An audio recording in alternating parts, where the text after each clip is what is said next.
Political news లోకి వద్దాం. 2018లోగా పోలవరం పూర్తవడం అసాధ్యమన్నారు మాజీ ఎంపీ ఉండవల్లి అరుణ్ కుమార్.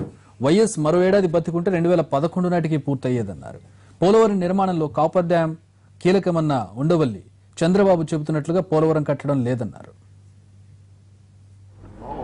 అదే 2018కి ఆయన కంప్లీట్ చేస్తానన్నది కూడా చాలా క్లారిటీగా చెప్తున్నాడు ఆయన. కాపర్ డ్యామే అసలు డ్యామ్ అని. కాపర్ డ్యామ్ అంటే మీరు ఒకసారి గూగుల్ సెర్చ్లోకి వెళ్ళి చూడండి. కాపర్ డ్యామ్ అంటే టెంపరీగా ఒక అడ్డుకట్టేసి ఆ సమ్మర్ టైంలో సీజన్ టైంలో అడ్డుకట్ట వేయటం వల్ల చిన్న చిన్న వాటర్ ఫ్లోస్ ఉంటే ఆగిపోతాయి.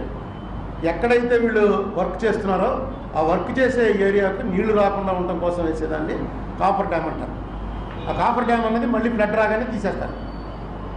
ఆ కాపర్ డ్యామే మెయిన్ డ్యాము. దాన్ని 41 మీటర్లకు పెంచుతాను, పెంచి దాని నుంచే వాటర్ ఇచ్చేస్తాను అంటున్నాడు ఆయన.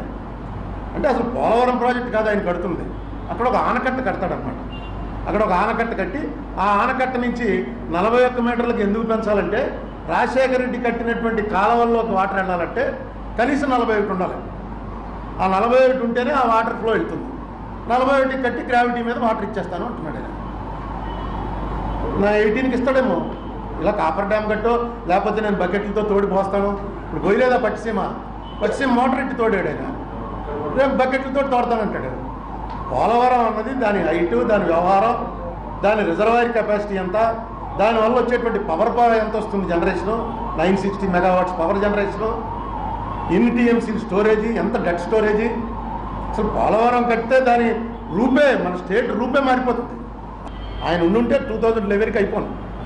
ఇంకొక సంవత్సరంన్నర బతుకుంటే పోలవరం పూర్తి అయిపోను. ఇవేవి లేకపోయినా సరే. ఇప్పుడంటే ఎన్వైరన్మెంట్ అన్ని నేషనల్ ప్రాజెక్ట్ డిక్లేర్ చేశారు కాబట్టి వచ్చింది. ఇది ఏమీ చేయకుండానే ఆయన 4000 కోట్లు ఖర్చు పెట్టి ఒక లెవెల్కి తీసుకొచ్చాడు.